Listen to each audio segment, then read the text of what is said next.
Blog Talk Radio. Women have the power to transform this world. We can end crime and violence if we all agree to do one thing: share. Let's share our wisdom, share our time, share our talents, share our finances, but most of all, let's share our love. This is the Female Solution. Join me, Naima Latif, every morning, 7 a.m. to 9 a.m. Central Standard Time, as we bring you stimulating discussions about the issues affecting our lives. If you're listening online at www.blogtalkradio.com/the-female-solution, press the blue button that says follow and get our daily topics every morning directly to your email and your smartphone. Hi, I'm Naima Latif, Executive Producer of the Female Solution Radio Show. We invite you to call in 515-605-9325 and participate in this daily think tank as we examine the challenges we face and develop solutions that restore peace and harmony. We are global transformers, changing the world from the way it is to the way it should be. We are one. Wherever we live on this earth, we are one human family.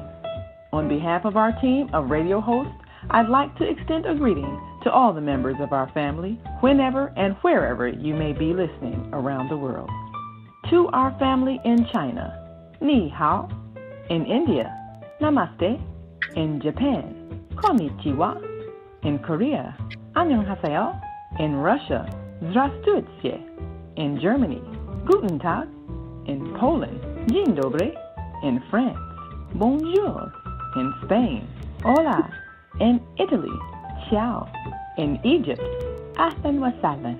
In Ghana, Akwaba. In Nigeria, Peleo. In South Africa, Sawubona. In Senegal, Nangadef. In Kenya, Jambo. In Israel, Shalom. In Pakistan, Afghanistan, Palestine, and Saudi Arabia, Assalamu alaikum. Greetings, and may peace be upon you all. Join us live on the on-air radio network called 727-731-5192. We want to talk to you.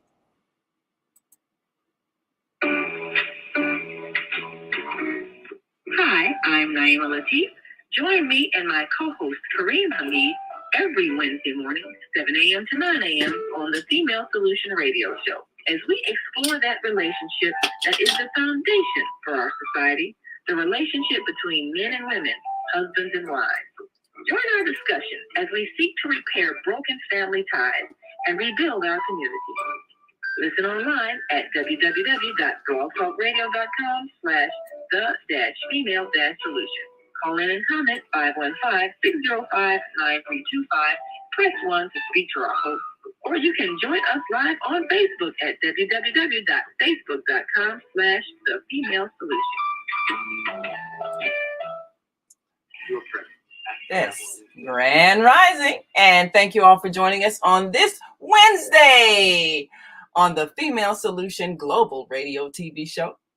I'm Naima Latif, and I believe we are joined with our co-host, Kareem Hamid, and our American Muslim 360 family. And we're so excited to join you all today because we're honoring people who honor people. And, you know, there are many people who are famous, and yet they're not necessarily those that we want our young people to emulate. So first, let me make sure we've got our connection with our co-host, Kareem Hamid. And are you able to hear us okay? And of course, for those who are listening online, we want you to join this conversation. 515-605-9325 or 515-605-9891. And as always, we appreciate those who are a part of this discussion. And I want to make sure we're connected to our all three of our networks today, as we're on the Female Solution Blog Talk channel, and we're on our American Muslim 360 Blog Talk channel, and we're on the On Air Radio Network. So, of course, we can also see and hear you on our Facebook and YouTube channel, The Female Solution. And we're excited because we get an opportunity to speak to our global family every day. Well, today, we're going to honor a woman who is honoring people as a way of life. She is the founder of the Mahogany Heritage Foundation, which honors leaders locally, nationally, and internationally who are bringing dignity, honor, and respect to our history and our culture. This is an important thing because so many of our young people don't get the information as to who people are right in their midst. So we're going to take a quick break and come right back, and we'll introduce to some of you who have not yet met her, Miss Mary Swopes, founder of the Mahogany Heritage Foundation, and they'll be honoring leaders at the 26th annual celebration this coming Sunday. So if you haven't got your ticket yet, you're in and around the Chicagoland area, you need to be there. We'll be right back after this quick break, so stick and stay. Don't stray away. We'll be right back with Mary Swopes and the Mahogany Heritage Foundation and our co-host Kareem Hamid and our American Muslim 360 family and the On Air Radio Network. So we'll be right back. So stay with us. Hi, I'm Naima Latif, and if you're watching this, that means you're one of the 4.6 billion people from around the world who are using an electronic device to talk to people. In these times, people are using the internet to talk to everybody. Friends, neighbors, family members, co-workers. People are on their cell phones and computers all day long. Now, if you're in business, that is great news. That means you can sell your products and services all day long and never have to leave your home. All you need is a media connection, somebody to connect you to an audience. And that's why I'm talking to you today. We produce programs, and our audience members are people who shop.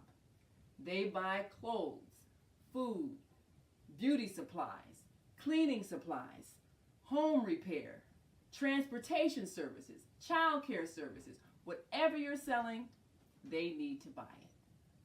We're your media connection. Just follow this link, and tomorrow you can sit back and relax at home while your business is making you money.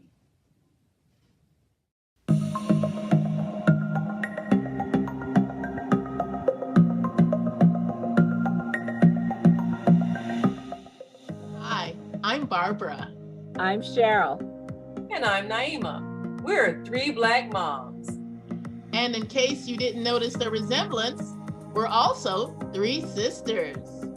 We're going to be coming to you every week, sharing our successes and our mistakes as we navigate our lives as moms, wives, sisters, daughters, and of course, Black women in today's world. We'll talk about it all: race, politics, religion, economics, culture, and we'll take a look at everything from whether or not to use corporal punishment to how do you teach your children about sex. Look for our upcoming book, Growing Up Charles. It's a personal story about our lives growing up in Maple Park on Chicago's South Side. I'm Barbara. I'm Cheryl. And I'm Naima. We're three Black moms. Follow us on Facebook and subscribe to our YouTube channel, Three Black Moms.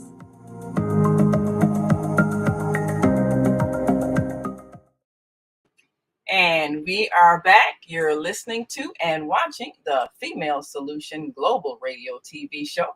I'm Naima Latif, along with our co-host Kareem Hamid. Has our co-host joined us?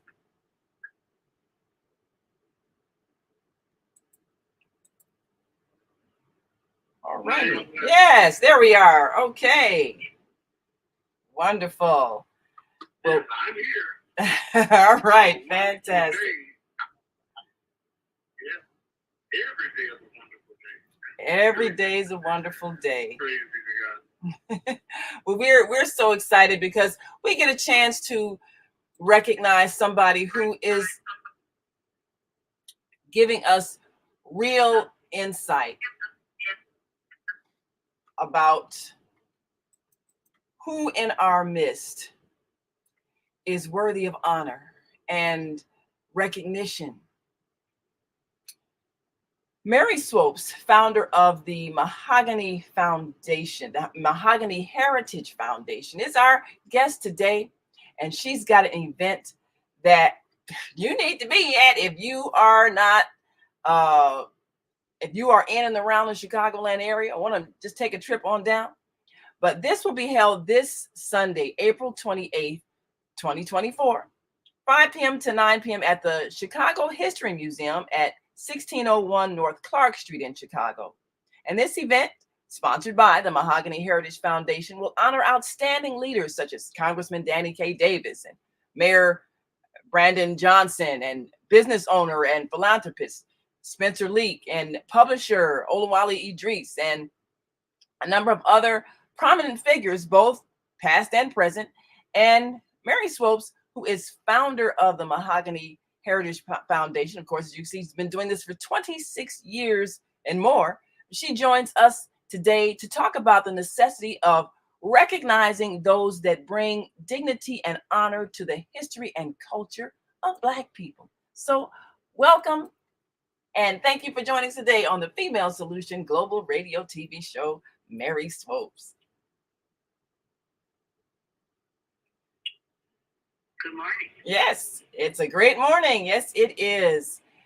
Well, you have a very rich history as one who is a longtime community organizer of such events. And it's important for young people to be introduced to the people who are making a difference in their lives. They don't always hear about it in schools. They don't always get a chance to meet these people.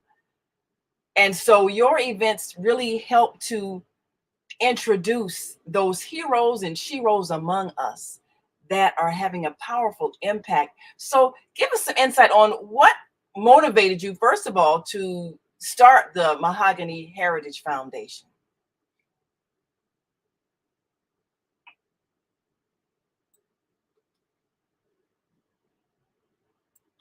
Go right ahead, Mary, you with us? Check your mute. Okay, I didn't hear you. Oh, yes, I was saying, what motivated you to start the Mahogany Heritage Foundation? Well, the Mahogany Heritage Foundation derives from some of my past history. I was president of the National Association of Club Women, but we were affiliate. Before moving to Chicago, I was president of the Fit Try High.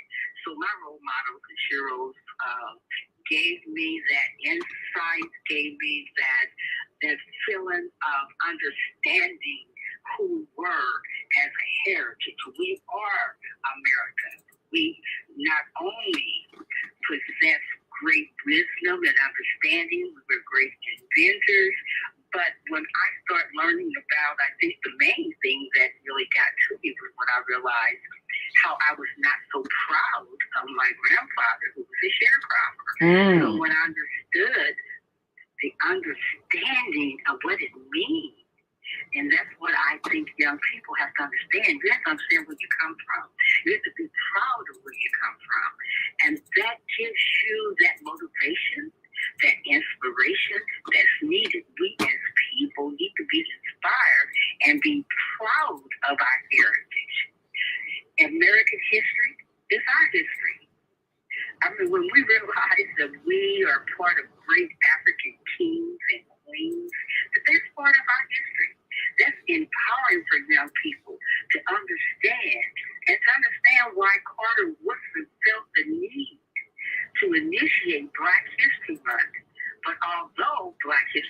very much. When we're proud of being Black, being proud of our ancestors, then we ourselves can become motivated to be whatever we want to be in life. And that's so important for young people. I really, this morning, to God be the glory that I was able to see the vision to work with young people, to raise their state of consciousness, to be proud, to have a better understanding and a love. I know she mentioned this program is about love. And we as people need to love each other. We need to embrace each other, lift each other up, not put each other down. And we can do that when we understand the meaning of being proud to be African American.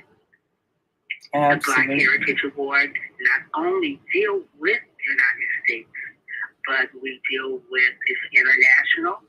We have several honorees from Nigeria, Ghana. We have honored Nelson Mandela in the past from South Africa.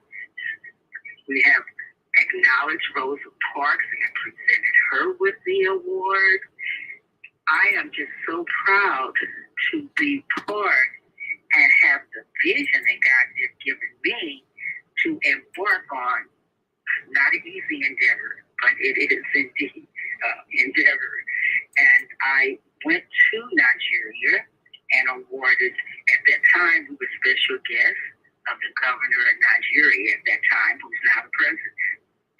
So at that time, we were presented with the key to Lagos, Nigeria. Wow. So the Black Heritage has been out here a long time. This will be our 26th year. We will be doing a comeback. When I got ill and also COVID, during COVID time, we did not present it. So we're coming back this year with the 26 years. Oh, well, that is fantastic.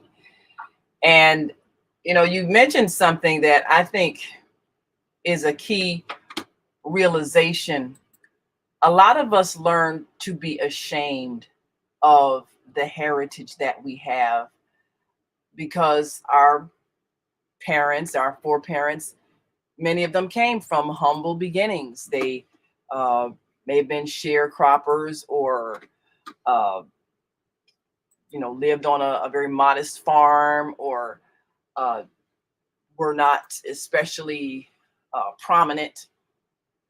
And so we need to value the struggle and the triumph of our foreparents. Now we're showing some of the photographs of some of those that you have honored. And it's amazing that you've been able to gather these people together to share a common triumph and struggle. What made you decide to take it beyond America to honor those people in Africa as well? Well, once again, myself, when I became aware of the importance and the achievement of our great leaders, some known, some unknown. But that motivated me to want to learn more and more. The more I learned about my great heritage, the more I became empowered. And I then organized images and would bring young people together in workshops for them to have a better understanding. They had to learn about great leaders like Harriet Tubman, Gertrude Truth, Madam C.J. Walker, Frederick Douglass, and especially Carter Woodson, who in schools they never mentioned him during Black History Month, and he's the founder of Black history.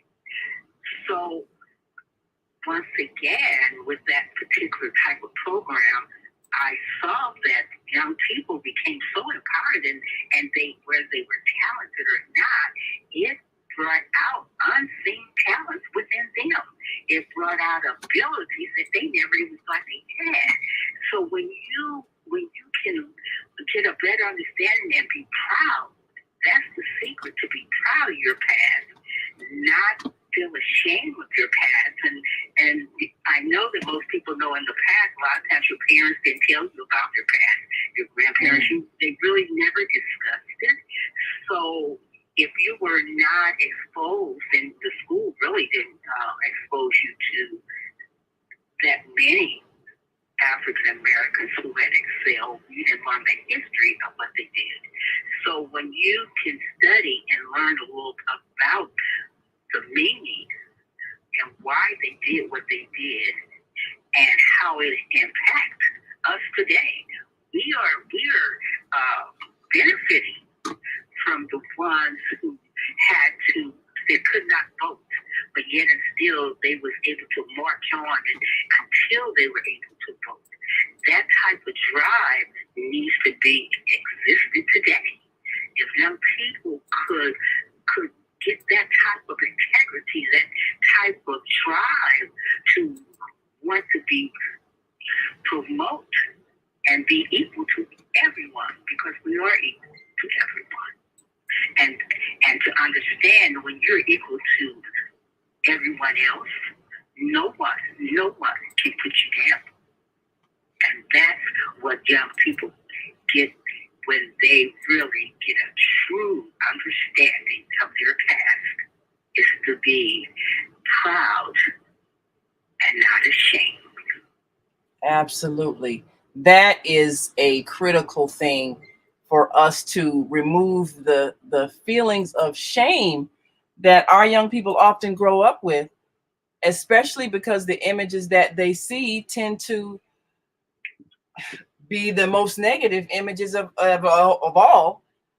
And if you talk to many young people, their belief is that they come from people who've done nothing, especially if their own personal family has had struggles. So that's a critical thing for us to remove that feeling of shame. And if you've just tuned in, we're talking to Mary Swopes, founder of the Mahogany Heritage Foundation.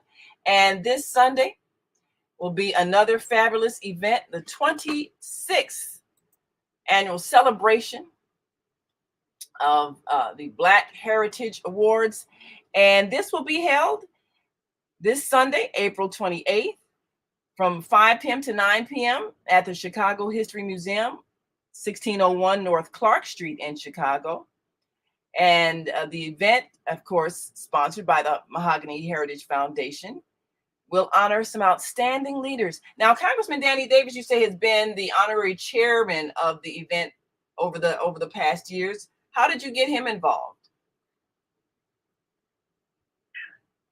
Yes, he has been honorary chair for at least 10 years, along with the past consul general of Liberia, who passed away a couple of years ago. And we will be honoring him and his contribution from Liberia to America. And we will be presenting the Alexander DeBay Lifetime Achievement Legacy Award to Quentin D. Alexander. Oh, that is fabulous, because he's done some wonderful work in Liberia. Some great work in Liberia. Yes. Well, we're looking forward to that, most definitely. And I think it's always significant when we can make that connection, because this is a global issue of our restoration of our dignity, honor, and respect. And so grateful to our brother, Dr. Quentin, Chief Tamba Taylor D. Alexander, who's been doing some work there in Liberia, uplifting the schools, uplifting youth, providing a lot of charitable work to organizations there in Liberia. And Liberia has a very unique history and connection to American, those Africans who came to America without their desire to come, forcibly came, but also made an effort to go back and reestablish themselves in the homeland. And so how did you get connected to Liberia, to the officials there, and involved in some of the history that Liberia presents to Americans, especially those who, some of them who have resettled there and made it their home? Well, like I stated before, the consular of Liberia to Chicago started working with the Black Heritage over 10 years ago. And also we had the ambassador Amalu out of Ghana. So during that time, we had the Ghanaians, we had, like I stated, the Liberians, and also we had a very good relationship who really supported the Black heritage from the beginning. He also passed away. And so we had Nigeria, it was the Ghanaians, it was also from Rwanda. We have given an award to a couple people out of Rwanda. We had the former, I can't think of his name this early morning. So I understand. He was the one that they did the movie, who was able to save thousands of people during the genocide. Oh, the Hotel Rwanda, that movie? Hotel Rwanda. He flew into Chicago. In fact, we presented him with the award at Mark Plaza quite a while. I think it probably was over 10 years ago. Yes. I think that was one of the profound. Be able to. Well, that movie was so really profound. We were able to work with the various ones, the dignitaries, the consulate generals out of different countries, and that they supported the Black Heritage Award. And so, to me, once again, that was just such an honor, and to just work with them. It was, now I remember, I forgot his name, but that was Ambassador Amalu. Yes.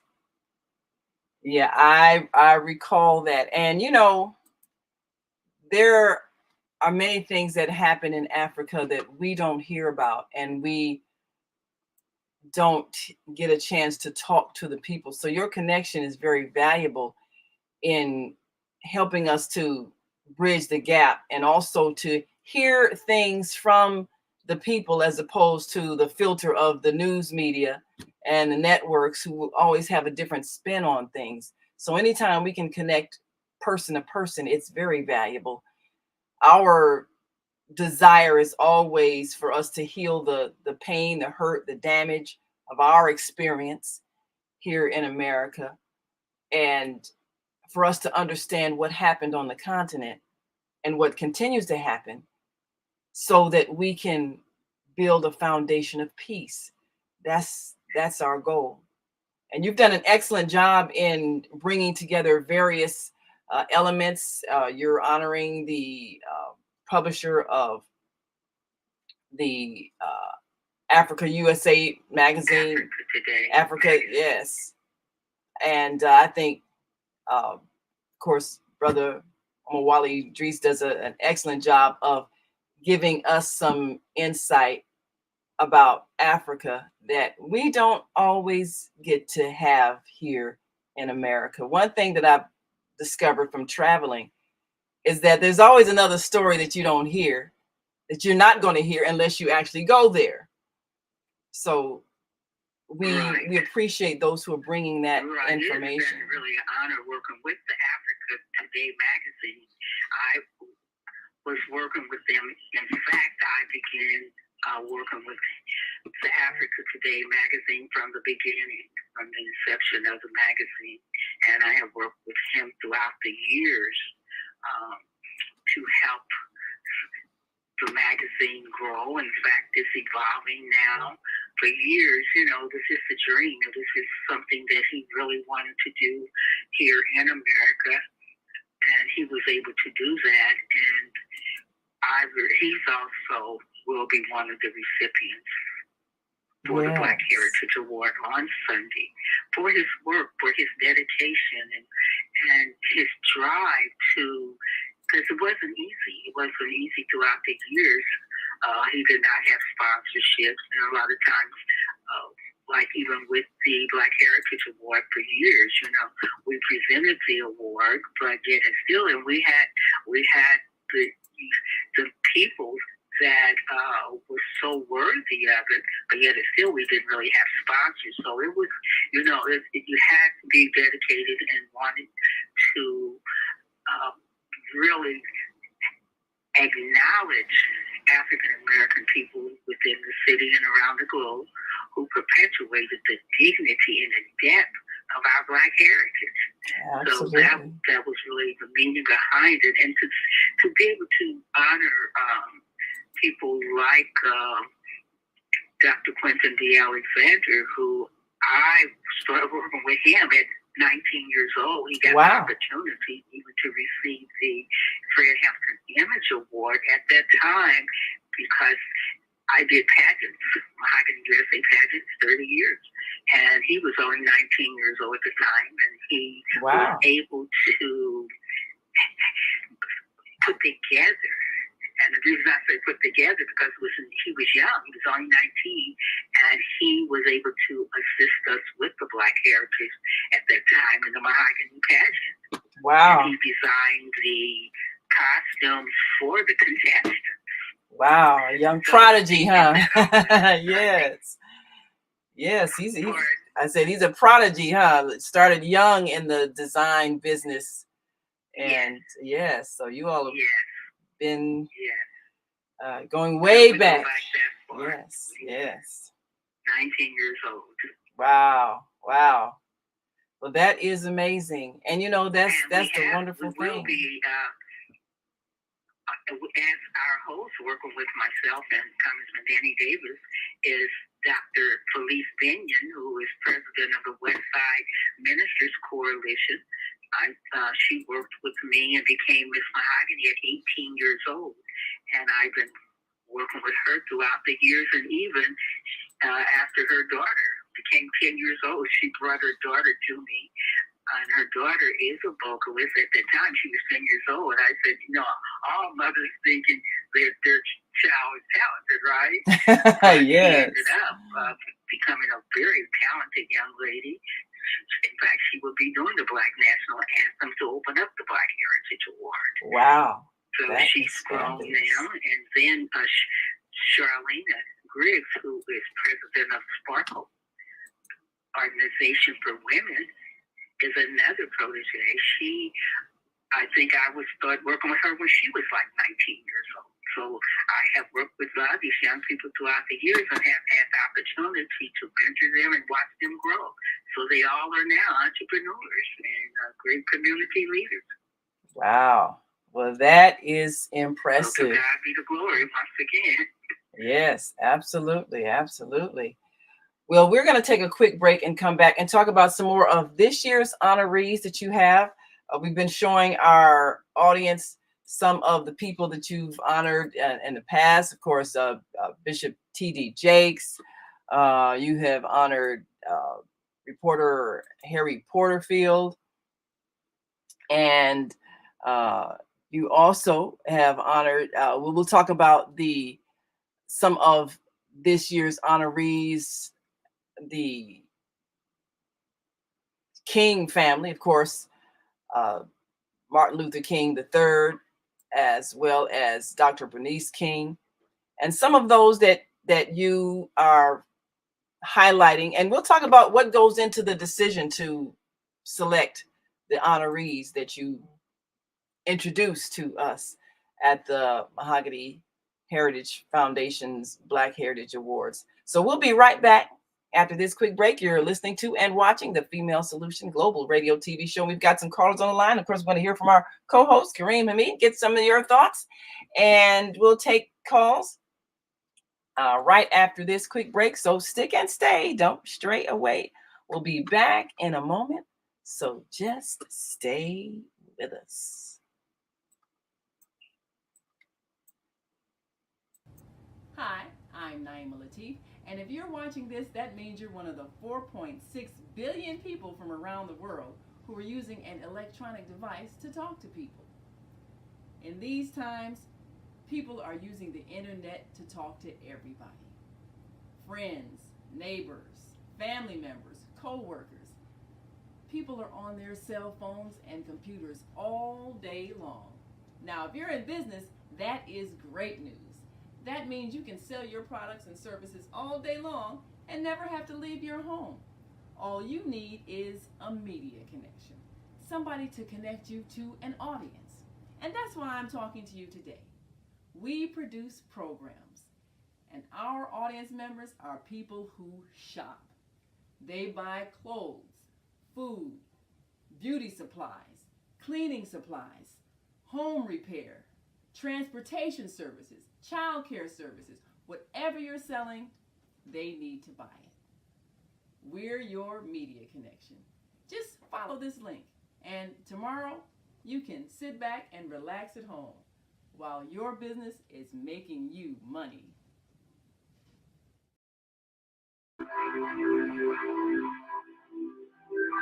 Do you want to live in a world without war? Join our global peace movement. Heavenly Culture World Peace Restoration of Light transcends culture, religion, ideology, and other boundaries to achieve peaceful harmony in the global society. HWPL is committed to bringing world peace and cessation of war through peaceful dialogue between religious groups. I am Director Shin-Suk Kim of the HWPL Chicago branch of North America. Join us for our next gathering. Call 773-580-1501 and be a part of the movement for world peace. Email us at chicagohwpl@gmail.com.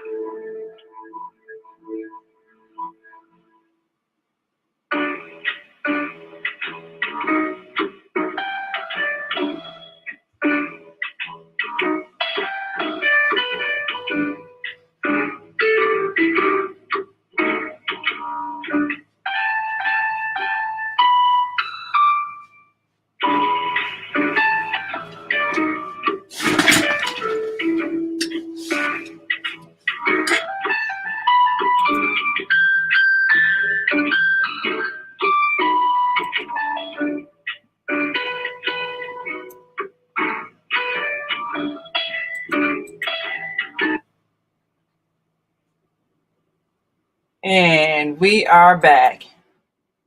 You're listening to and watching the Female Solution Global Radio TV show. I'm Naima Latif, along with our co-host Kareem Hamid and our American Muslim 360 family. And today we are talking to Mary Swopes, the founder of the... And we were back, Naima. Yes, we are. Yes, so we've got a couple callers on our switchboard and want to make sure that we get your callers. So if you've got callers, all right, fantastic. So if you are on the switchboard, you can press 1 and all righty, we'll take your caller and then we'll go to 727 to 731 after that. Oh no, wait a minute. Oh no, we don't need that one. Okay, yeah, we'll go to your caller. Yes, go right ahead. Go 727-408. Welcome to the Female Solution. Mama Lakem, this is the lab from New Orleans, Louisiana. I'm working with Sister Nala on doing things with Muslim Journal, and I would like for Sister to give me information about the magazine. I imagine there's something that can be done, whether it's articles or whatever with Muslim Journal. So I would like to get that information on the magazine and how now it's a contact her and get something going on in that arena. So I think you're talking about the Africa USA Today magazine. The publisher is a brother named Olawale Idris. What I will do, I'll look that up before the end of the show so I can connect you directly to his website and you can contact him and perhaps, like you say, do some collaborations and trade articles and so forth so that we can get the global perspective that we're looking for. So great idea. Yes, we'll make sure we get the information. Yes. All right, then. Thank you so much. I'm on the show. You gotta make sure you get now to get that information. Yes, sir. I will look that up and we'll get that to you. Yes. So Mary, yes, and thank you so much for calling. Thank you. Wa alaikum salam. So Mary, tell us some of the other honorees that you have for this year's event. You've picked an outstanding group of people to remind us of the wonderful work that they're doing. And we want to make sure that those people who do not know the greatness of these people, they're made aware of it. What went into this year's selection and we'll pull up the flyer here on screen. But what went into the selection this year of some of your honorees? Well, like always, we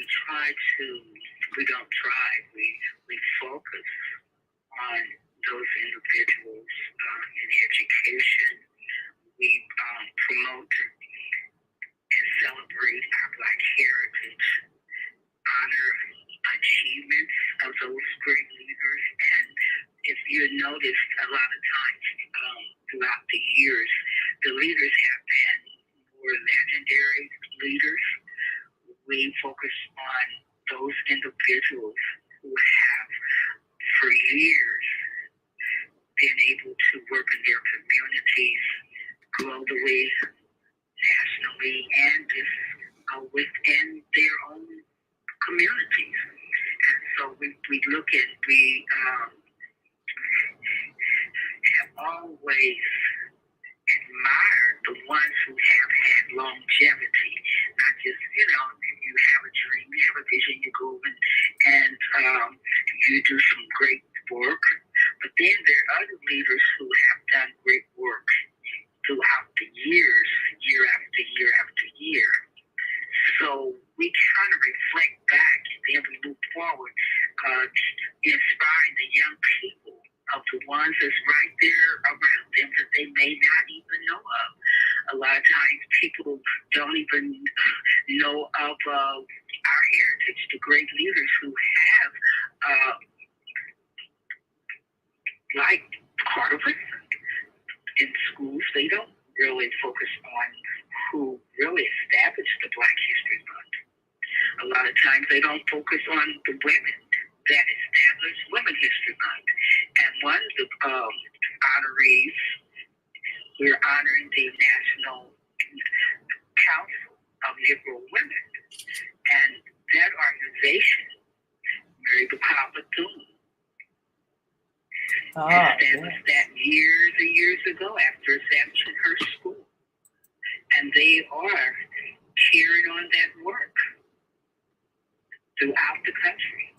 Organizations all across the country every year focus on National Negro History Month. They focus on women's empowerment, just like the National Council of Negro Women, who have different clubs across the country. And those women have brought dignity to young people. And the young people who have worked within those organizations, you'd be surprised that they all strive for great achievement and accomplishment. So we kind of look at that. We look at the president, Dr. Ramona Jones, will be one of the recipients, and she's the president of the National Council of Negro Women, the section here in Chicago. Oh, that is fantastic. So that is kind of our focus, and that's how we make the decision, is on those individuals who are carrying on the work of the great leaders of the past, and they're paving the way for the young people here of the future. Mm. You know, one of the things that So one of the things that we So that is how we make that decision. We make the decision on ones who look what I call going that extra mile. Going that extra mile, people, you know, who have like Jesse Jackson, people like Dr. Burroughs, Margaret Burroughs, those within people out of Chicago. yes. And then we don't just stop at the people out of Chicago. Our goal is to look at people worldwide who's doing things as Black leaders all over the world. Yes, yes, and that's So we're a small organization, but our vision has been very deep, very deep and sincere about our mission and goals. yes, To reach out and identify those individuals, because once again, the more the young people learn about people of the past and people of the present who still carrying on the great work and striving for new endeavors and new achievements, just to uplift our people. yes. Well, you've honored Congresswoman Maxine Waters, who continues to be a very powerful voice. Waters, powerful woman. She's originally from my area. I'm originally from Alton, outside of St. Louis, Missouri. She was originally from St. Louis, Missouri. So we presented the Black heritage in St. Louis, where we had so many great leaders around that area. Socialite Berdine Fielding, who was really a powerful figure in St. Louis.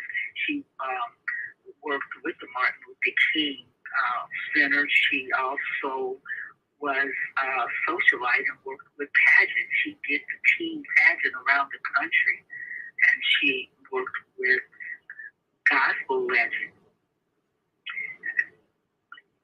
Miss Stokes? Yes. Yes. Yes.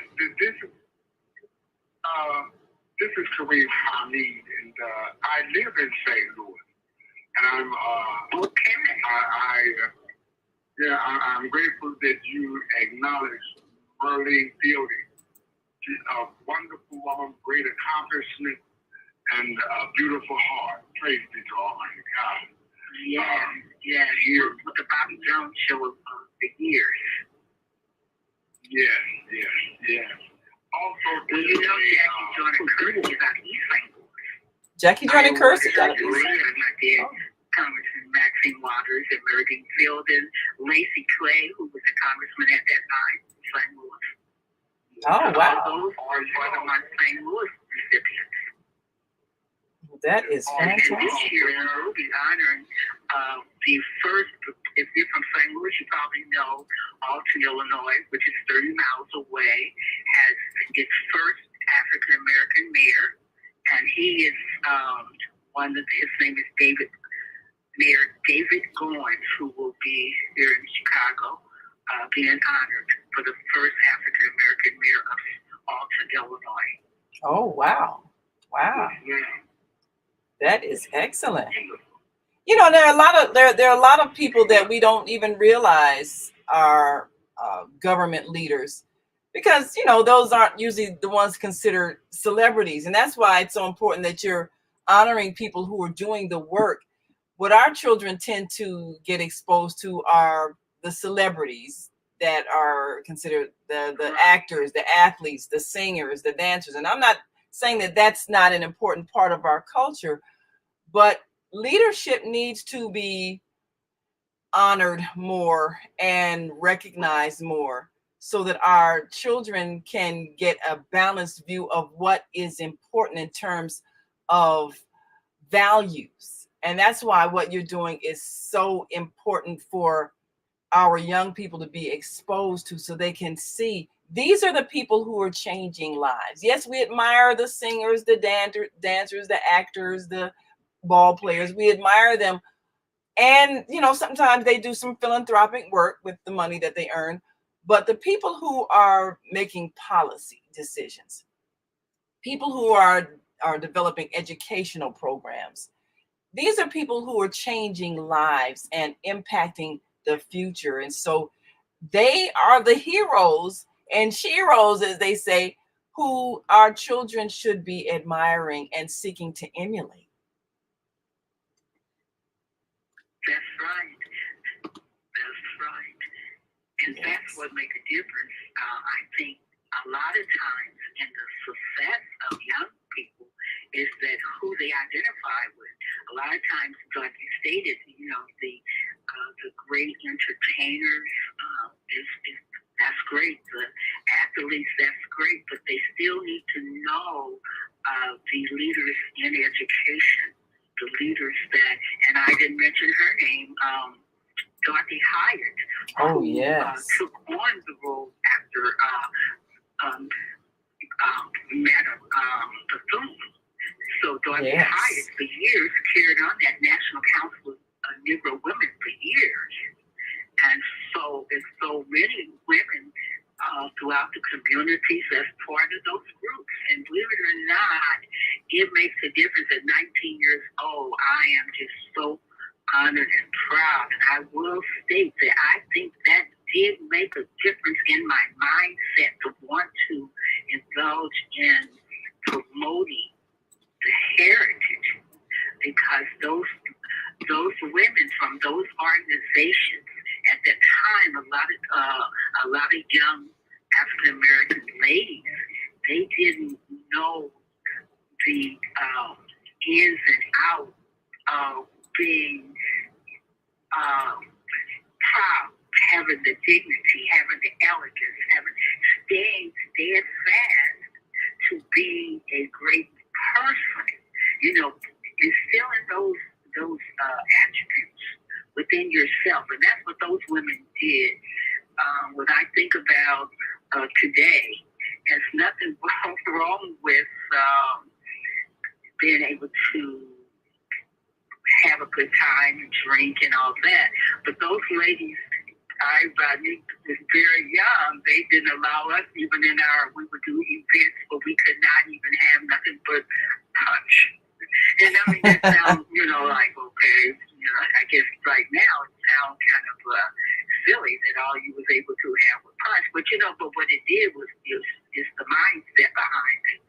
They made you want to always be the best, always strive for excellence, always want to do better, and being proud of where you come from, being proud of the people like Madam C.J. Walker, being proud of Dorothy Hyatt, her work. When I got in the organization at 19 years old, the thing that really got me, and one of my favorite heroes, was Harriet Tubman. Wow. When times get rough, and doing things throughout the years to do the things that I do with the heritage, and really not having that support, but having that vision. And what I feel that was my assignment was to inspire the other young people that comes after me. So I think that that just means a lot, because I think the different women across the country will tell you that who have been part of those great organizations. When I found out once again that Harriet Tubman was one of the founders of the National Council, the National Association of Club Women. So you have the National Association of Club Women, and you have the National Council of Negro Women. I have awarded both. I awarded the National Association of Club Women in 2016. Wow. And she has since passed, but she was out of Indiana, and a fabulous great leader who really would follow in the footsteps of Mary Church Terrell, who also founded the National Association along with Harriet Tubman. Wow. So it was just an honor to get better understanding and see those women and see the work that they put in. And I always say, I'm tired of being tired, Mary Lou Hammer. Those women sick and tired of being sick and tired. And think that, things is going wrong. Think about those women. When you think about those great women and what they endured, that gives you strength. Yes. Well, it takes a lot of endurance, definitely. Yes. Well, one thing I'd like to ask really you. How I decide on the honorees. Yes. I deal with the ones who have made an impact through their dedication throughout the years. I look at the years that they have put in. Yes. Well, that who just passed away. We have even in Chicago. I honored Tony Dr. Preckwinkle. Karen Yarbrough, who just passed away. And we all are sad by her death. Yeah, that was unexpected. It's great that we had included her in our honorees years ago. The year I honored her, I also honored Reverend Willie Barrow, who worked with Jesse Jackson. Yes. And those were great women. Yeah, absolutely. They were great leaders. So if we can just continue and instilling the history in the young people, I think it will make a difference. And people, first of all, going dealing with what you stated earlier, what your show is all about. It's about love. It's about coming together. It's globally. Absolutely. United we stand and divided we fall. I also, for 20 years, I established the Women Unity Forum. So once a month, I would bring women together. And I think I've had you on my forum before. I'm sure we have back when I was young. Yes. I said, yeah, I'm sure I was back when I was young. No, it's right. I'm still young, y'all. Yeah. And no time has passed. But yeah, you've been doing this for decades. That's why you're now doing great work. Well, when you start early, then all you can do is build momentum over time. So you've been doing this for decades, and I'm looking at all the different people that you've honored over the years, historic people who are legendary now. So now I know it's a challenge, putting an idea into motion, especially if you have people who would provide financial backing, but first they want to see you do it first. So how did you get that first seed money to do the first award? Did you finance it yourself? Did you have a few people say, look, I'll put in some money for you? I financed it myself. I threw, and when I say that, not that I had money myself, it was that when I decided to do it, I think the first one was Pop Staples. I had been commissioned by Pop Staples to present Pop Staples Day. Wow. That was, I think, 1989.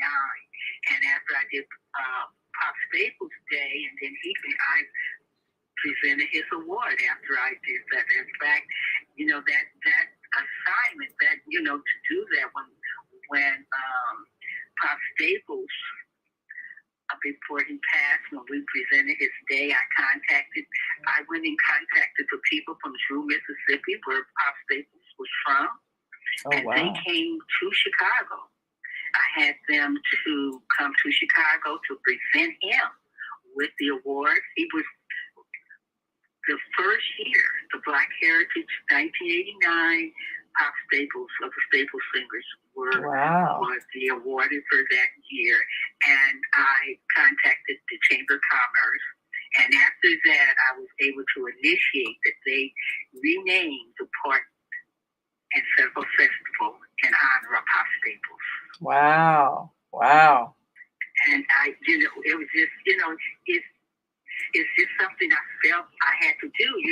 He just thought we was going to just do a little, just a little anniversary and a little dinner.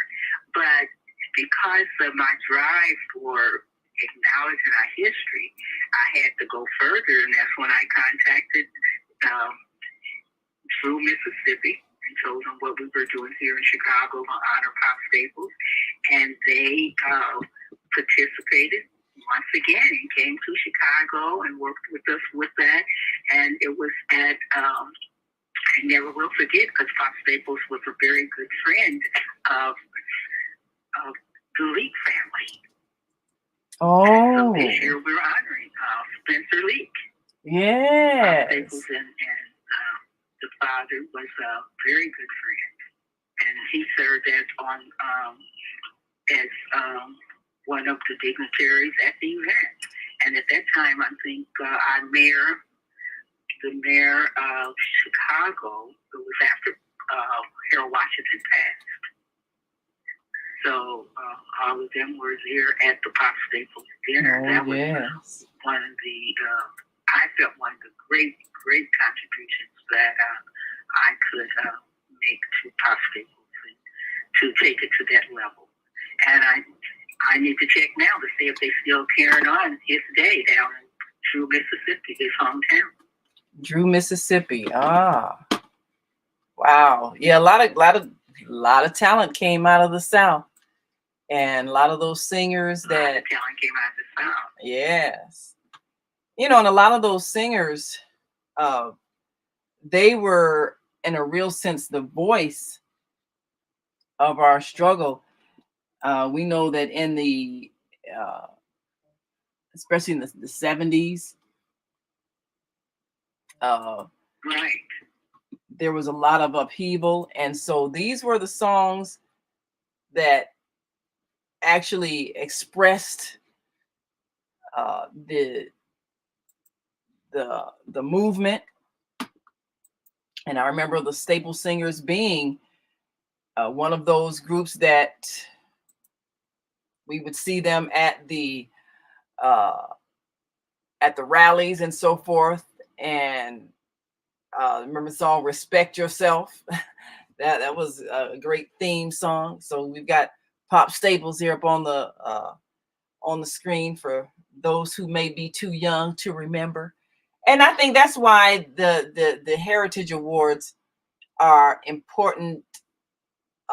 It's an important event to chronicle history for those who may have just been born within the last few decades. They missed a lot of this. And as people transition, we don't get a chance to meet them personally, but honoring them is a way to preserve their legacy. Yes, I'm sorry, what was that again? Their work goes on, and when you're speaking of music, who better than Motown? Absolutely. Motown, at that time, the songs were about love. The songs were, they were uplifting.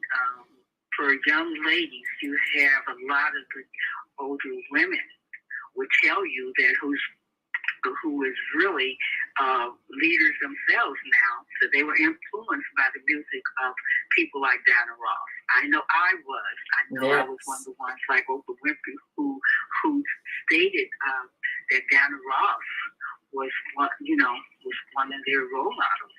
Yes. And she exuberated that love and through her music. Yes. And we understood the music. And not that we're putting the music down now, because one of the Black Heritage, the youngest, I had two youngest Black Heritage Award youth that received the award. And by the way, the Black Heritage Youth Expo will be coming up in June. So we do the Youth Expo as well as the Biblical Heritage Award, because that's to bring the youth together and to acknowledge their achievements in the different schools and churches. Oh, well, that is fabulous. We got to take one last break. I don't want to wear your voice out too much, but if you can stay with us for a few more minutes after the break, I think we got a few more callers on the line. And if you would like to attend, of course, this is this Sunday, April 28th, 2024. That's 5 p.m. to 9 p.m. at the Chicago History Museum, which for those who do not know where that is in Chicago, you can find the Chicago History Museum at 1601 North Clark Street.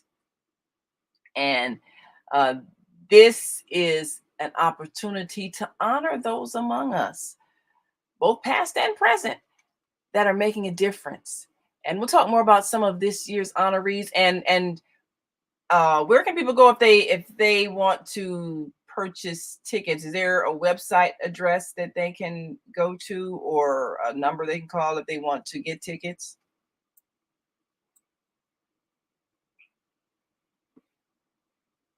Yes, the number that they can call is 312-618-0107. Okay, well, I'll make sure we put that on the screen. 312-618-0107. All right.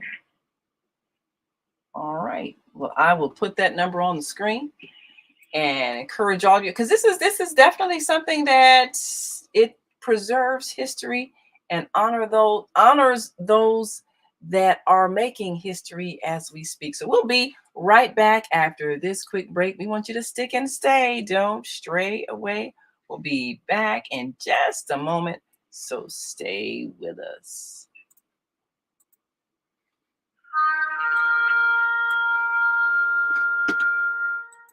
I'm Beata, your holistic life coach.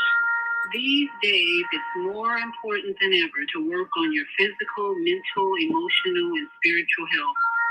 Are you consciously breathing deeply in stressful moments?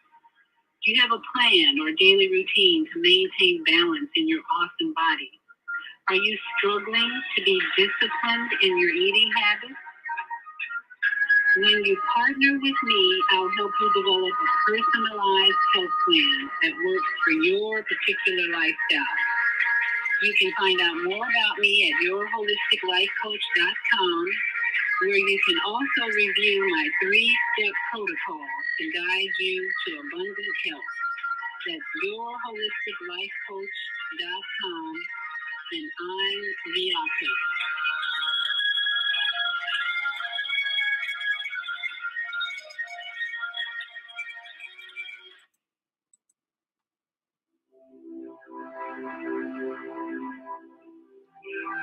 Do you want to live in a world without war? Join our global peace movement. Heavenly Culture World Peace Restoration of Light transcends culture, religion, ideology, and other boundaries to achieve peaceful harmony in the global society. HWPL is committed to bringing world peace and cessation of war through peaceful dialogue between religious groups. I am Director Shin-Suk Kim of the HWPL Chicago branch of North America. Join us for our next gathering. Call 773-580-1501 and be a part of the movement for world peace. Email us at chicagohwpl@gmail.com. Do you or your organization need space for an event? Call the Quarry Event Center at 2423 East 75th Street in Chicago for your parties, banquets, award ceremonies, repasses, concerts, and business seminars. Available 7 days a week. Now under new management. Call us at the Quarry at 773-663-2557. That's 773-663-2557.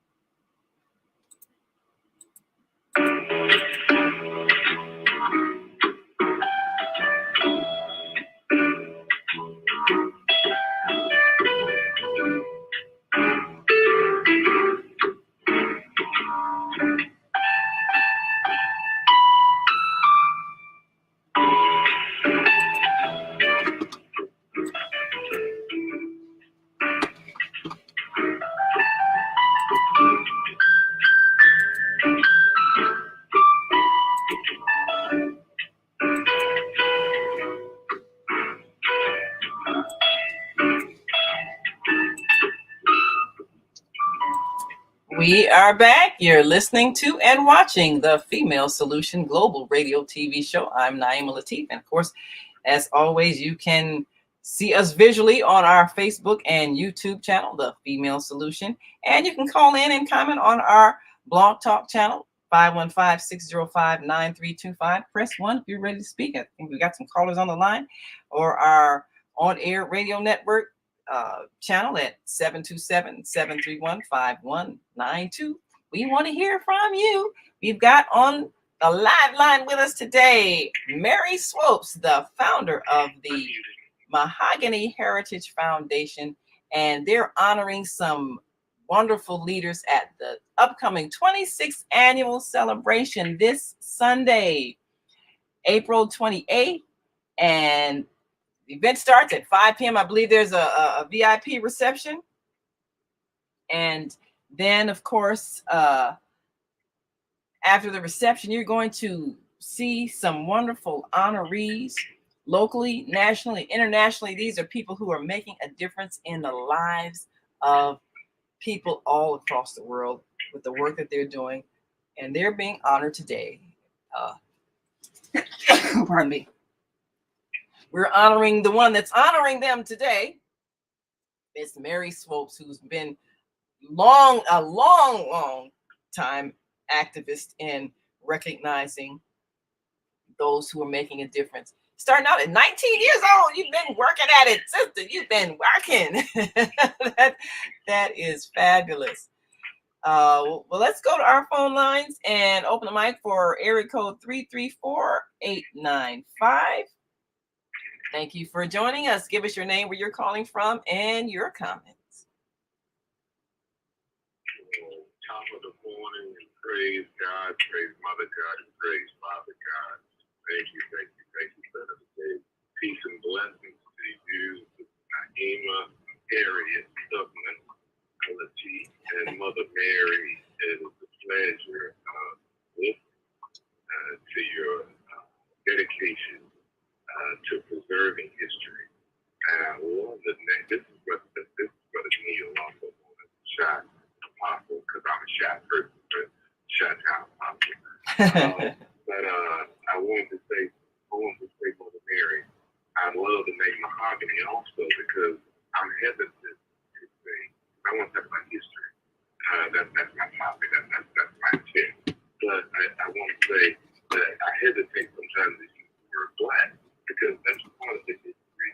Smart people like you and Naima really need to address this grammatically, because it takes an English grammarian and write Webster and write those folks and write the dictionary, because the definition of Black is so negative. It says evil, it says without joy, without void of joy. That's the definition of Black in the dictionary. When people who don't know about Black culture, they look at other people from other. So we need to address that from a historic standpoint, because the importance of our history and sharing that, and especially the Mahogany melanated history and what we've been through in the last recent 200, 300, 400, 500 years. It's so important to connect that history and the struggle of our ancestors who are taking us to get us here. And it's so important what you're doing, Sister Mary, Mother Mary, is honoring them.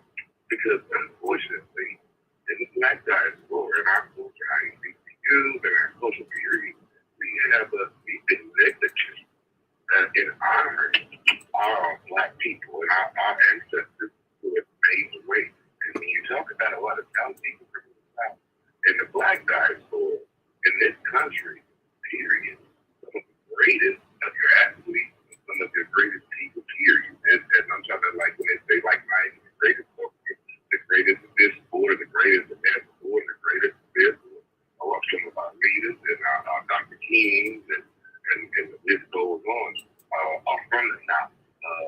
There's something about that love and breeding, that Bible that, that God and King, they really stand out in our culture. Civil rights movement, of course, freedom and equality started right here in the South. But in the whole hating, where that was actually when the Civil War started, right now it's kind of where they thought it would never be started. last place where they filed segregation down, segregation to them. So therefore, there we definitely need to honor those people, those Ivy Wells, letting those names, all those who really actually shed blood and risked their lives and lost their lives on the front line to make a difference for equality in those melanated people in our country. So Mary, and God continue to bless you with what you're doing. And as you say the book, and Naima, you see the benefit of investing in our youth and investing in our youth and teaching them as the way and giving them a role model example how to pay it forward. And Naima is continuing to do that and sharing that love and beauty and knowledge that you honored her and had and were teaching her when you were much younger. So thank God continue to bless you with that beautiful spirit that you continue to pass that knowledge on. And I would definitely appreciate the opportunity to have a conversation in the future. So continue peace and blessings to you all that are listening on it. And God is great. Yes. Wow, alaikum salam. Wow, alaikum salam. Thank you. Thank you so much, Brother Neil MacArthur from Alabama. We appreciate you so much for all that you do. And this is a chance for us to. Yes, well let's go.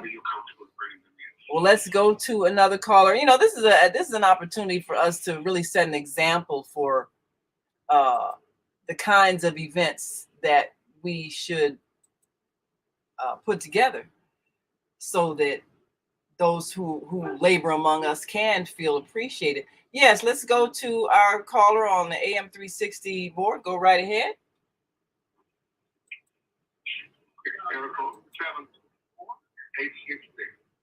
It's your name and where you're calling from.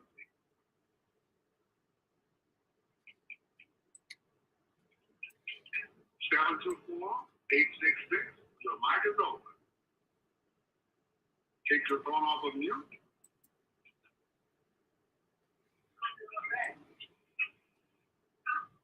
Okay, they're not responding now. We'll move forward. Okay, well, all righty. And when you call in, you got to pay attention, y'all, because we open your mic and you're distracted doing something else, we might not get back to you. So pay attention. Yes, but you know. Okay, well, let's open the mic for that caller. Oh, we've got another caller on our switchboard when you after that one. Try the previous caller. Maybe they came back to the phone. Elko 724-866. Okay, well, we move forward. Brother Bilal that spoke earlier. 727-408. Alhamdulillah. Assalamu alaikum. Again, I just want to remind Naima to give me that I need to get that information. Now that she was listening and be very excited about making that connection, also I wanted to put that back out there. Oh, well, thank you so much for the reminder. We'll make sure we do that. Okay. Yes. All right, then. Wa alaikum salam. And I will open the mic for area code 773-977. Give us your name, where you're calling from, and your question or comment for our guest, Mary Swopes. Go right ahead. Well, good morning to all. This is Lois here in Chicago, Illinois. I have just been so happy to hear Ms. Stokes doing such a wonderful adventure for our people. I can remember the Staple Singers when I was a little girl. We used to all wear socks on Sundays, and along with the Emotions. Now, they were the Heavenly Sunbeam Singers. We used to all sing at the Evans Pontiac every Sunday morning about 6 o'clock with the Staple Singers, and Pop Staples and Joe Hutchinson and my dad, James Trapp. They all were just together, beautifully organized as children to sing. And I learned to sing really from Nathan Staples, that song, If I Had a Hammer. And so I just thank you so for taking the time to acknowledge Mrs. Staples and the rest of the people. And thank you, God, for all of you all. This is Lois in Chicago. Thank you. Well, thank you so much, Lois in Chicago. Yes. Yes, and, you know, the Staples singers, that they were the voice of the movement back in the day. So they definitely are worthy of honor and recognition. So, and speaking of those who, you have another caller? No, I just wanted to share another very influential entertainment group, the Impressions. Curtis Mason and the Impressions. Their songs were songs of liberation. We have to keep on pushing. Yes. And Aretha Franklin too, with her song "A Natural Woman." Yes. Very, very, very exciting. A natural woman. Thank you. Yes. Well, you know, when I think about that, because, you know, we watch the Grammy Awards and everything, and a lot of times the singers and songwriters and performers who sold the most records, they tend to get the recognition. And, you know, I can remember some years, and I'm not knocking anybody's music, but I remember the year the song "Shake, Shake, Shake, Shake Your Booty" won an award. I'm like, okay, how edifying and uplifting was that? I'm not knocking people, you know, hey, we all like to dance, but, you know, maybe it's just me, but I just kind of think there needs to be some standards as to what we are highlighting and awarding. Sometimes, you know, you think songs that say something, I would think, are more important than the song that created the greatest dance craze. I mean, I'm not saying that music shouldn't be fun, but I don't know, Mary, what are your thoughts on that? You know, as you look at various singers that you've honored, various performers that you've honored, do you think in terms of a certain standard that you would think is worthy of honor when it comes to our entertainers? What are your thoughts on that? Well, that's a prerequisite. We look at entertainers that not knocking anyone else. You know, music is music.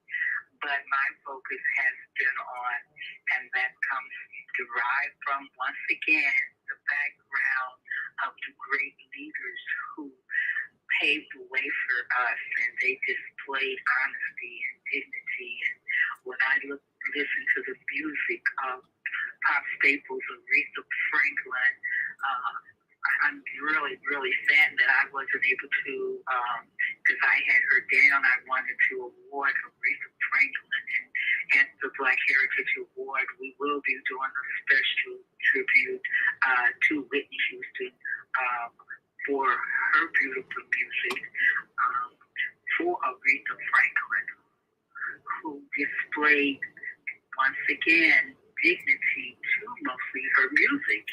And we could listen at the music, we could be inspired by the music, we could understand the music.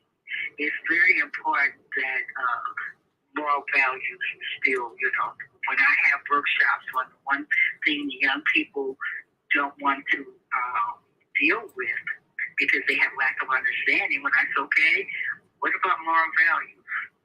Well, we never heard of that. Wow. So that's what was instilled in us in the past, and we have to pass that on.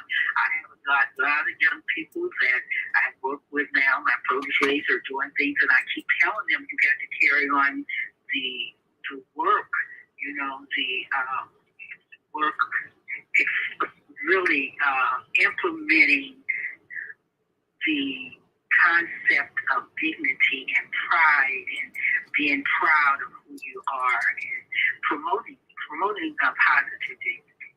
And I think that's something that should go on, that we got from the National Council. Once again, the National Association and so many other, I'm not, you know, I said those two because I did a lot of work with the National Association with the women all across the country. I work with the Federated Women. And those women, we strive for dignity. We strive for excellence. We strive for unity and love. What the world needs now, if I could sing, I would sing it to you. What the world needs now is love, sweet love. Absolutely, absolutely. And I really think that the songs that promote those kinds of themes are important to recognize. A few years ago, there was just a rash of what they call drill music, the rap songs that some kind of way incited a lot of violence. And there was I guess, a debate about certain artists that were being constantly promoted and praised publicly, even though the songs that they produced tended to motivate destructive behavior.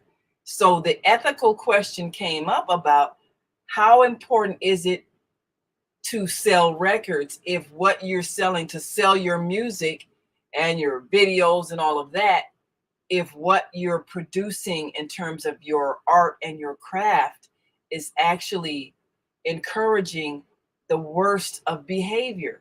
How are we honoring you if you're leading people astray, or at least encouraging the lowest expression of our culture with your songs and lyrics? So this is an ongoing debate that happens, especially when someone becomes very popular and maybe the lyrics that they're putting out there are not edifying. They're not based in uplifting our history or our social activism. They're very even expressing sexuality in a very degenerating way. Not even a love song, but just really a very very degrading kind of expression. And sometimes if those artists' songs are played and highlighted, they become very popular. And you see your little 2 and 3 and 4-year-olds singing lyrics that are very debasing. So, Mary, do you think that the artists, such as the kind of artists like the Staple Singers and Stevie Wonder, and those who were part of our movement, our social activism, do you think they should say something about those artists who are perhaps taking us in the opposite direction? Or should it just be a, live and let live? That's what you want to do, free speech. What are your thoughts on that?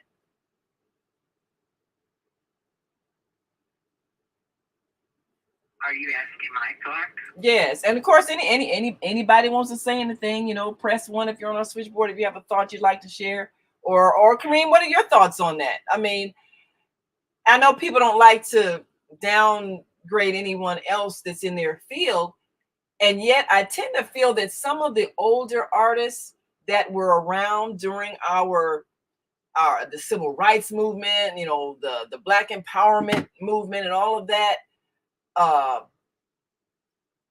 tend to think that they may have some level of responsibility to guide the younger artists and keep them from being misused, keep their craft from being misused, so that rather than them inspiring the best in us, they actually motivate the worst in us. I don't know. Are some of these older groups responsible to say something? I don't know. Kareem, what are your thoughts on that? Yes. If I'm not mistaken, it was this group. I think they were KRS-One. I'm not sure they were. Yes. But they released a record that was speaking to the artists coming up behind them. And in phraseology they said, you are headed for self-destruction. Oh. You're headed for self-destruction. They were speaking to the young upcoming artists, and at the same time, they're all positive artists. But if you are connected with a major record label,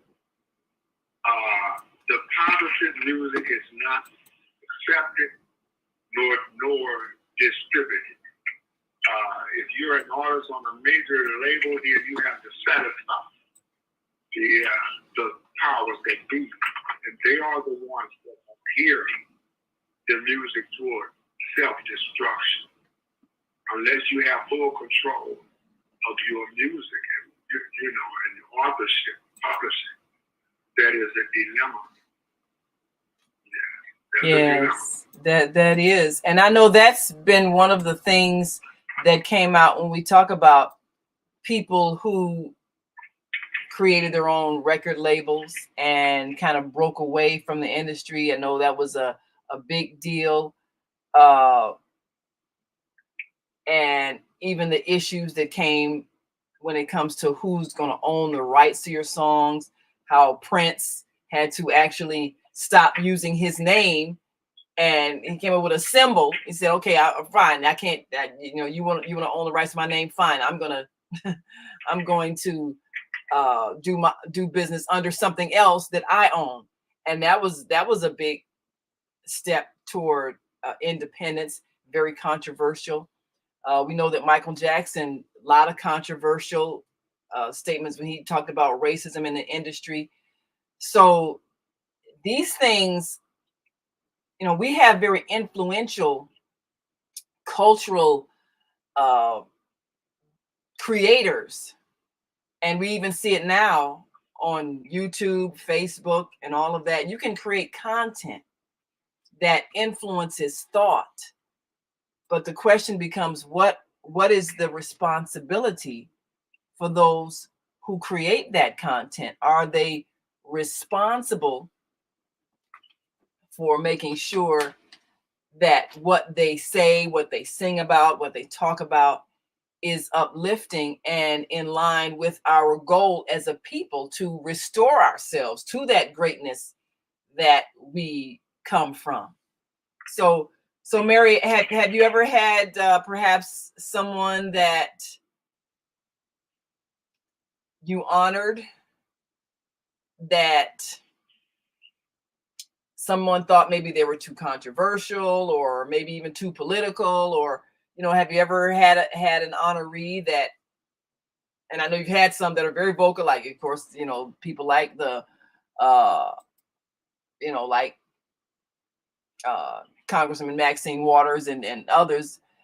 Of course, Nelson Mandela was very controversial before he became president.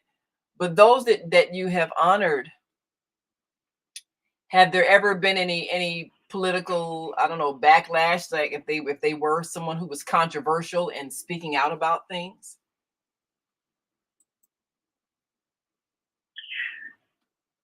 No, not.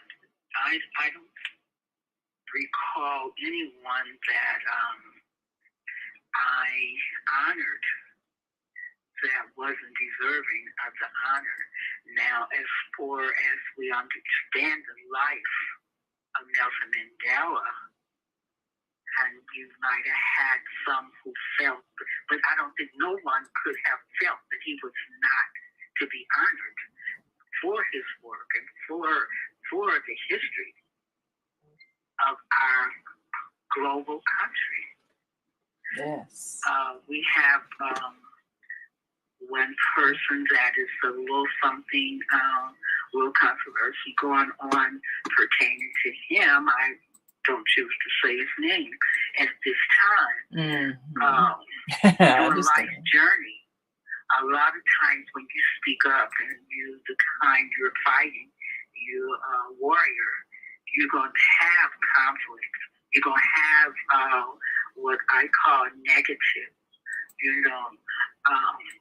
negative confrontation, as well as we all know now that there are things that people say about people that's not true. And what's sad about this country at this point in time is that the truth should be the truth. And you cannot say something that's untrue, but yet and still you make it true. And that's what we're facing right now. The truth is the truth. 1 and 1 is 2. And I can't say it's 6. So we have to now be very cautious about what people say sometimes, because once again, sometimes it's true and sometimes it's not. And I think that out of all the honorees, the one from Rwanda, there was conspiracy after they did the Hotel Rwanda. Yeah. So a lot of times we have to be careful, especially as African Americans, Black people, what you want to call us. We're everything to everybody. Yes. But what I'm trying to state is that you have to know that everything that's publicized is not the truth. Because they can go against someone. People of power can go against someone and make something that's negative be the truth. Absolutely. That's true. And it's not the truth. Yes. But I am proud. I think that I'm really careful about, because like I focus in on the ones who's making great positive achievements, ones who is inspiring leadership within the young people, whether it's education, whether it's politics. They focus on the positive aspect of it and not the negative. And those are the people I try to honor. Well, that's wise. That's always wise. Yes. And I think we should be more cautious when it comes to swallowing every negative thing that we hear about someone. I always look for, when some bad news comes out about someone, my first thought is, who did they offend that has a position of power, or who are they threatening with their power, the reason why someone would choose to attack them? Because what's the point in attacking people? I mean, what purpose does it serve unless they're really hurting someone? So a lot of negative publicity, a lot of rumors, especially of a personal nature. I'm kind of like, I don't need to know about anybody's personal life. That ain't none of my business. But if they haven't harmed someone physically or stolen from someone or done some major egregious ethical thing, I don't need to respond to gossip. But a lot of people, when they reach a certain level of superstardom, they become targets for people who maybe either want to minimize their influence or sometimes it's a financial thing. They want to have more control over them financially. So we've got some comments here from our Facebook and YouTube viewers. Let's see. We have, all right, we've got a comment from Higher Learning Network. Zelda says, Grand Rising, she will be there. Thanks for sharing. Yes, so we've got the phone number on the screen for people to get tickets. And Deborah says, Grand Rising, congratulations, and thank you, Mary. Yes, thank you, Deborah, our third Saturday of the month host. Yes, so we're very grateful. Ross will be one of the vocalists. Oh, I'm sorry, who's one of the vocalists? Deborah Ross. Oh, Deborah Ross. Classical gospel singer. Oh, fantastic. Deborah Ross. Fantastic. Well, we're looking forward to that. The legendary preacher, sax preacher. Ah, yes, one of my favorites. Yes. Yes. So, of course, again, for tickets to the Black Heritage. Pardon? Oh, I'm sorry. You were saying. And Sherry Withers with the Whitney Houston tribute. Oh, yes. I always love you. Yes, she does such a fabulous job with Whitney Houston. Yes. So for tickets to the Black Heritage Awards, call 312-618-0107. That's 312-618-0107. For those who are listening and not watching it on the screen, we've got it up on the screen there for you all to get your tickets. Of course, it's this Sunday, so you need to make that decision today. And you know how it is when we do our events. We have to make sure that we have a good count of who's going to be there. Make sure you put me on your press list, Mary, because I want to do some interviews on that red carpet for those who are coming into a very elegant affair. And Deborah says, well, the Tennessee legislators passed a law allowing teachers to conceal carry in schools, but not prayers. I'm perplexed. Yes, that's thank you, Deborah. That's another thing. The stuff that we are showing our children, and they're only mirroring what it is that we're showing them. So I'm grateful when awards programs like the Black Heritage Awards give young people a better view of where our country and our world needs to go. We're all about love, unity, respect. And so if our schools can't mirror those values, we need to create more independent institutions that do. And I think if I were a parent today, I would not be having my child in a public institution. They would either be homeschooled, or of course I did have them go to a conscious institution, the Betty Shabazz International Charter School, where we've been teaching podcasting and giving those students a voice so that they could express higher consciousness. So yes, now this is so Mary, had you ever, because this is a historic event that you do every year, have you had groups of school children come or had maybe done group sales with schools so they yes, could? We do. We also do the Black Heritage Youth Expo.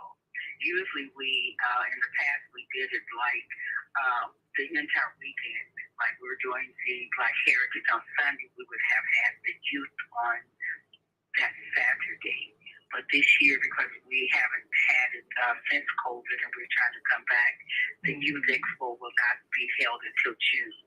Okay. And I would like to say, as far as the Youth Expo and the Heritage, we recognize the young people. John Smith, who as a young person, I had the pleasure and honor of working with him for years. He passed away.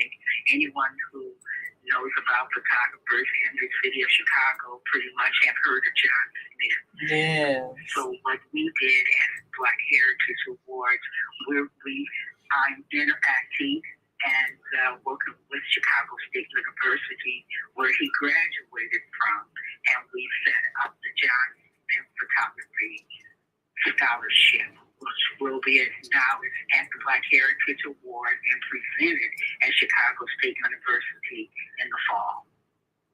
Ah, well, that is wonderful. So the Youth Expo, once again, I can have further information. They can contact me pertaining to more information on the Youth Expo. We have acknowledged young people from different schools. In fact, I know that I'm still part of the history, so if some of the older ones probably remember and the younger ones, I don't know if they remember, but one of my special proteges that I promoted at a very young age was Allende Shamari Jean-Baptiste. And he's 12 years old. He spoke at the Million Man March. I remember that. I gave him a special scholarship.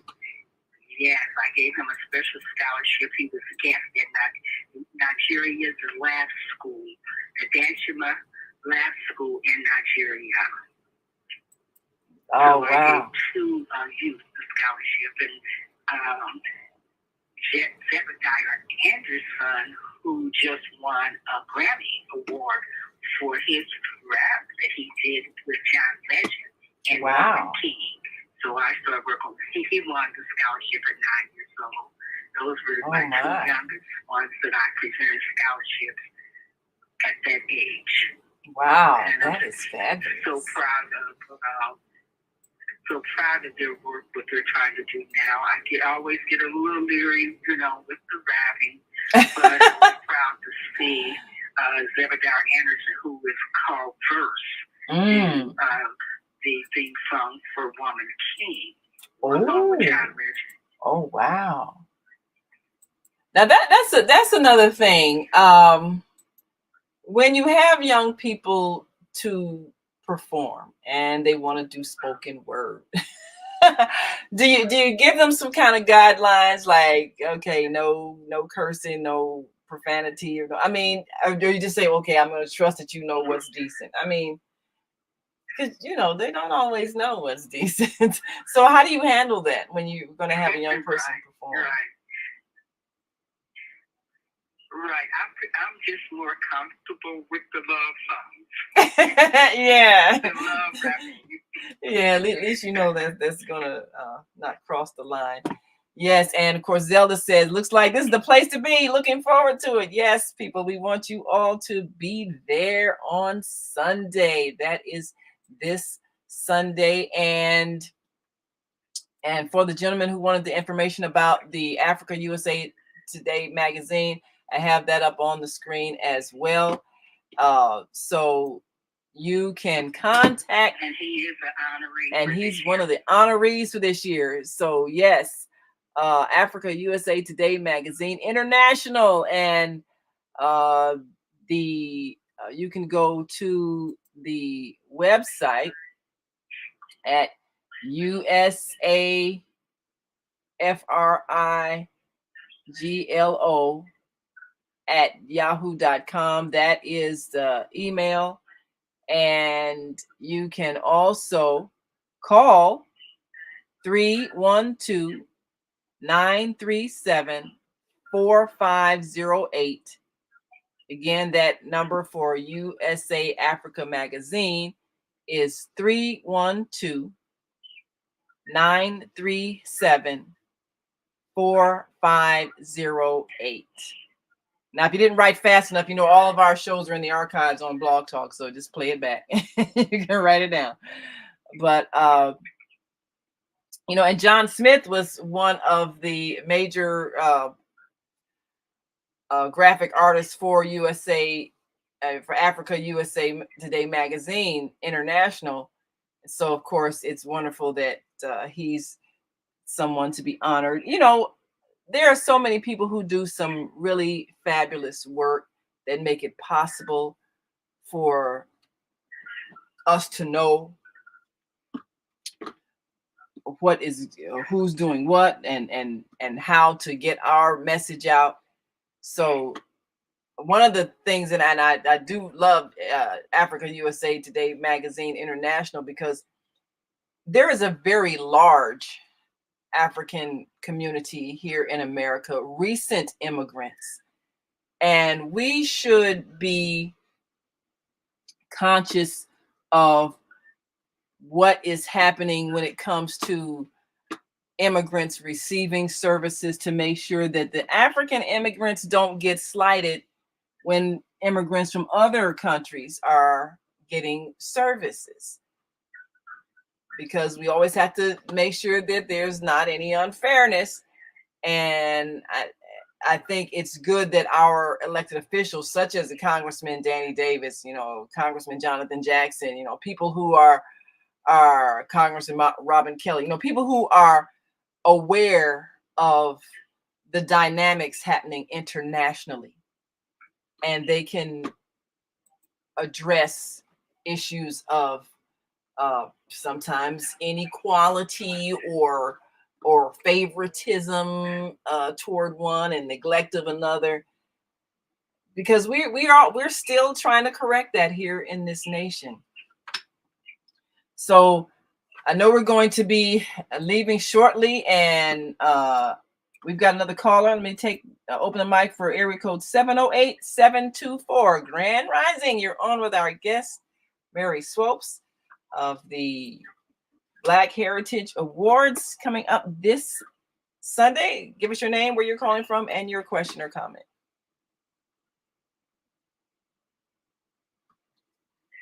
708-724. Unmute yourself.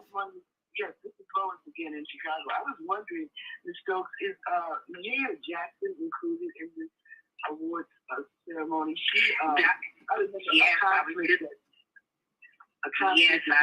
ready to reiterate about, we just finished with Women's History Month, and we have for the 2024 Black Heritage Awards, we are proud that we have Dr. Ramona Jackson, President of the National Council of Negro Women, as one of the honorees. And with her, I'm sure some of the other great women that's part of that organization will be with her.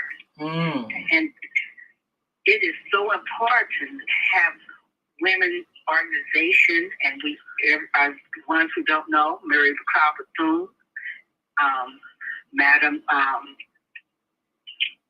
C.J. Walker, Madam Walker, founded that organization.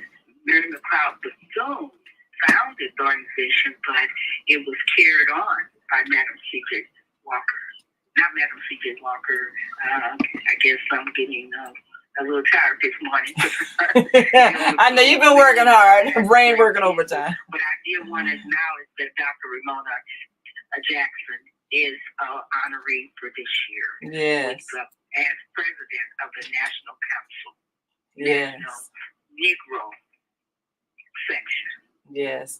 Well, you've got to. Yes, you've got to definitely. Was singing. They wanted her to stop singing gospel and go to rock and roll or whatever, and she refused to do so. It's a big thing about Mahalia Jackson. Yeah. So I just wanted to know if she was being honored in this situation. She never changed over, and then the emotions. Well, they were called emotions. They changed over from the I forgot the name of it. Anyway, they changed from the Heavenly Sunbeams, they changed over to the Emotions. And then they started singing rock and roll, and then you never heard any more about them. But Mahalia never changed. She sang gospels up until the day she refused to change. But they wanted to produce her. I remember that conflict when I was a little girl. So I'm just hoping that Mahalia is going to be mentioned in all of this too. Oh, definitely.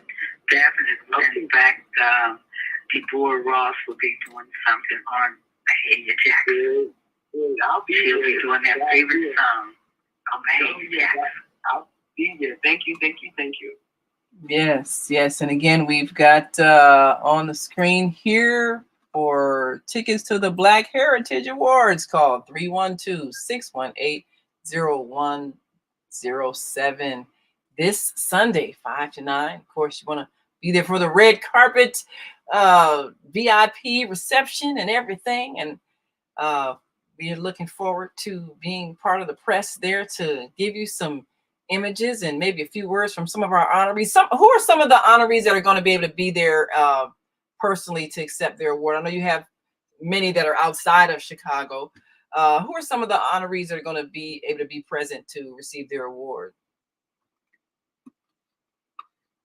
Once again, Dr. Ramona E. Jackson, National Council of Negro Women, Spencer Leak.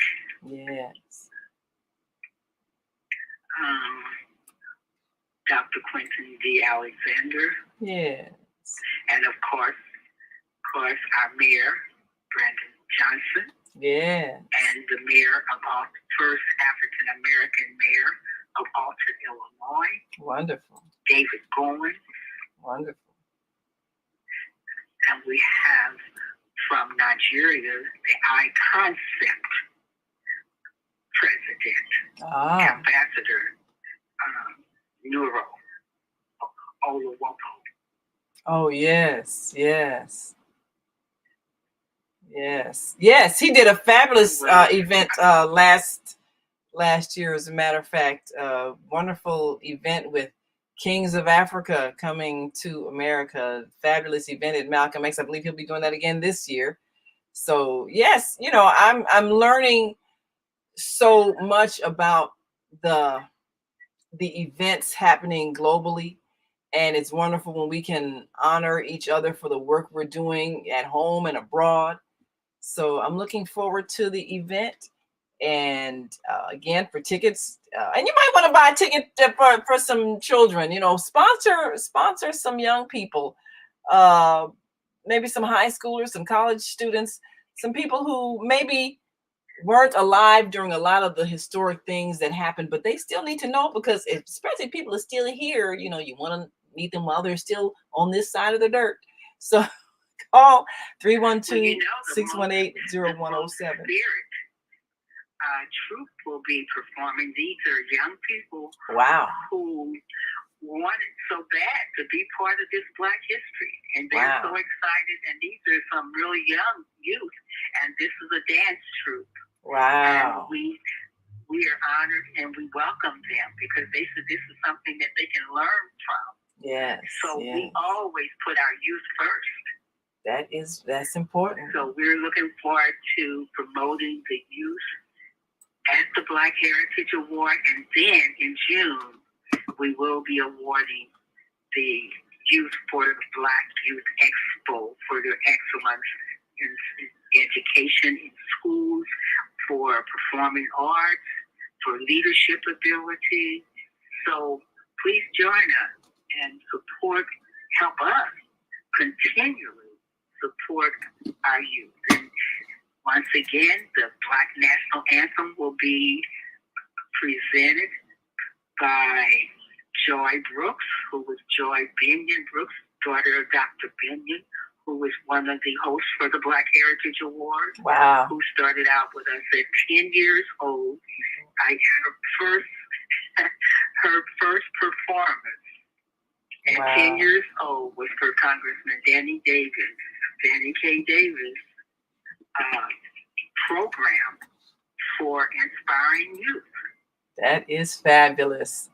Well, congratulations, Mary Swopes, on another successful event and honoring our history, our culture, and our legacy. And we're looking forward to seeing you all on Sunday. And that is, again, at the Chicago History Museum, 1601. That's 1601 North Clark Street in Chicago.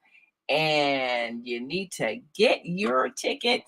Call 312-618-0107.